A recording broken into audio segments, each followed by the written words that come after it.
మహంకాళి అమ్మవారి పాదాల చెంత ఈరోజు దర్శనం చేసుకోవడం జరిగింది. ఈరోజు నేను పూర్తిగా వరంగల్ రైల్వే స్టేషన్ ప్రారంభించినప్పుడు ఆ రోజు నేను రాలేకపోయాను.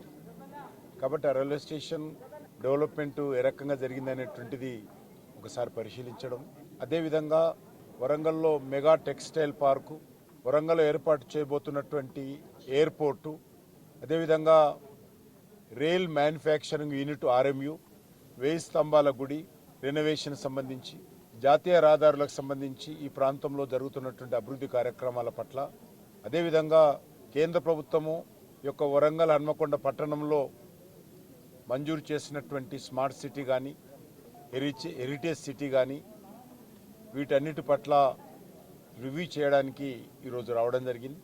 ఈరోజు సాయంకాలం వరకు ఇక్కడే ఉండి రాష్ట్ర కేంద్ర ప్రభుత్వ అధికారులతో వాటన్నిటినీ సమీక్ష చేయాలని చెప్పి ఈరోజు నిర్ణయం తీసుకొని రావడం జరిగింది. ఈరోజు సాయంకాలం వరకు ఇక్కడే ఉండి వివిధ శాఖలకు సంబంధించి కేంద్ర ప్రభుత్వ పథకాలు ఎక్కడెక్కడైతే వరంగల్ జిల్లాలో అమలు జరుగుతూ ఉన్నాయో వాటన్నిటినీ సమీక్ష చేసేటువంటి కార్యక్రమం కొనసాగిస్తాం.